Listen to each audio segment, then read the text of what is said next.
जय श्री कृष्णा दोस्तों, आप सभी को पुरुषोत्तम मास यानी अधिकतम मास की हार्दिक शुभकामनाएं। सनातन परंपरा में इस पावन महीने का विशेष और आध्यात्मिक महत्व है। धार्मिक ग्रंथों के अनुसार इस पूरे महीने में किए गए दान, पुण्य और पूजा पाठ का फल कई गुना बढ़कर मिलता है। और सबसे खास बात यह है कि पुरुषोत्तम मास में श्रीमद् भगवत गीता के 15वें अध्याय को समझना, सुनना, पढ़ना अति उत्तम और कल्याणकारी माना गया है, क्योंकि इस अध्याय का नाम ही पुरुषोत्तम योग है। आज की इस भागदौड़ भरी जिंदगी में हम सभी किसी न किसी उलझन, तनाव और मानसिक अशांति से जूझ रहे हैं। भगवान श्री कृष्ण ने इन सभी मुश्किलों का हल इस अध्याय में अचूक समाधान के रूप में हमें बहुत पहले ही दे दिया था। शायद इस अध्याय की आध्यात्मिक भाषा कुछ लोगों को कठिन लगे, इसलिए आज पुरुषोत्तम मास के इस पावन अवसर पर हम इस अद्भुत ज्ञान को अपने रोजमर्रा के आसान उदाहरणों के द्वारा समझेंगे। आइए इसे बहुत ही आसान शब्दों में आत्मसात करते हैं। इस अध्याय की शुरुआत में भगवान श्री कृष्ण कहते हैं कि यह संसार एक उल्टे पेड़ की तरह है, जिसकी जड़ें ऊपर आकाश में और डालियां और पत्तियां नीचे धरती में फैली हुई हैं। इसे एक बहुत ही आसान से उदाहरण से समझते हैं। कल्पना कीजिए, एक छोटा बच्चा अपनी माँ के साथ मेले में जाता है।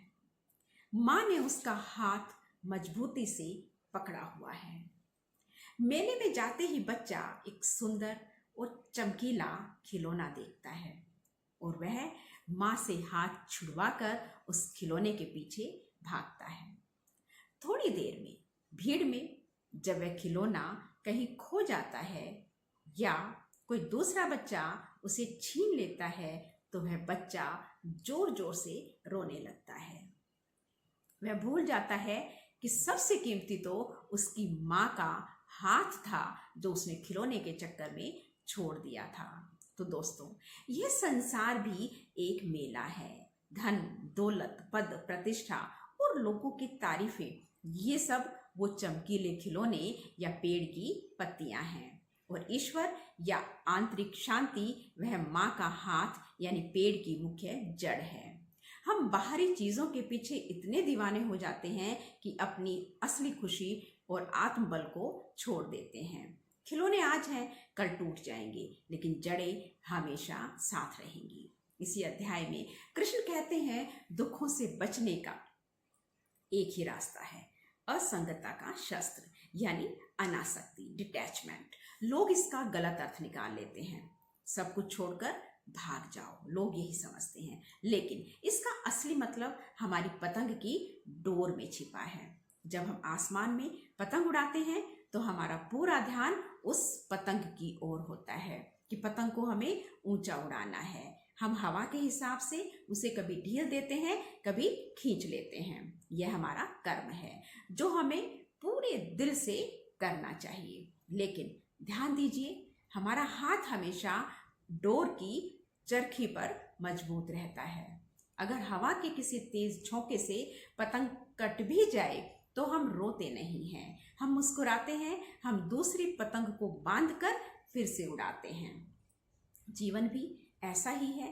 अपने काम में पूरी जान लगा दीजिए, मेहनत कीजिए, लेकिन अपनी खुशियों की डोर नतीजों या दूसरी बातों पर मत छोड़िए। यदि कभी कोई एक काम बिगड़ भी जाए या कोई उम्मीद टूट जाए या जैसे हमारी पतंग कट गई हम मान लेते हैं, तो निराश मत होइए। आपके पास हौसले की चरखी सलामत है। एक नई शुरुआत कीजिए और फिर से उड़ान भरिए। अध्याय के मध्य में भगवान एक अद्भुत सत्य बताते हैं। वे कहते हैं कि जो सूर्य पूरे ब्रह्मांड को रोशनी देता है, वह तेज मेरा है, और हर मनुष्य के शरीर के भीतर जो ऊर्जा है वह भी मैं ही हूँ। इसे आज के जमाने की सबसे बड़े मददगार हमारे मोबाइल फोन से समझते हैं। आपके पास दुनिया का कितना भी महंगा, सुंदर, शानदार मोबाइल फोन क्यों ना हो, अगर उसकी बैटरी चार्ज नहीं है तो वो फोन सिर्फ कांच और प्लास्टिक का बेजान डिब्बा है। फोन को काम करने के लिए बिजली यानी एनर्जी की जरूरत होती है। ठीक इसी तरह हमारा ये शरीर भी उस मोबाइल की तरह है। हमारे भीतर जो सांसें चल रही हैं, जो सोचने समझने की शक्ति है, वह उस परमात्मा की दी हुई बैटरी यानी ऊर्जा से ही चलती है। जब ब्रह्मांड को चलाने वाली इतनी बड़ी पावर, इतना बड़ा पावर बैंक हमारे भीतर मौजूद है, तो हम खुद को अकेला या लाचार कैसे समझ लेते हैं। जब भी जीवन में निराशा या अंधेरा छाने लगे तो आंखें बंद कीजिए और खुद को याद दिलाइए कि हमारे भीतर उस असीम शक्ति का वास है। इस अध्याय का नाम पुरुषोत्तम योग इसलिए है क्योंकि यह हमें परिस्थितियों के प्रभाव में आए बिना अपने जीवन का सबसे सर्वश्रेष्ठ संस्करण बनना सिखाता है।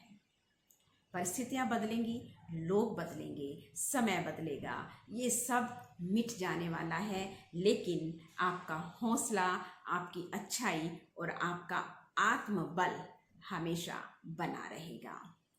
तो दोस्तों, इस पावन पुरुषोत्तम मास में यह संकल्प लें कि हम बाहरी डालियों, खिलौनों, इन सब की चिंता छोड़कर अपनी आत्मिक जड़ को मजबूत करेंगे। इस पवित्र महीने में खुद भी इस अध्याय का चिंतन करें और अपने परिवार को भी सुनाएं। अगर आपको गीता के 15वें अध्याय की ये सरल उदाहरण और पुरुषोत्तम मास की जानकारी अच्छी लगी हो तो इस वीडियो को अपने प्रियजनों के साथ शेयर करिए ताकि वे भी इसका पुण्य लाभ ले सकें। कमेंट में जय श्री कृष्णा और पुरुषोत्तमाय नमो लिखना न भूलें। जय श्री कृष्णा। धन्यवाद।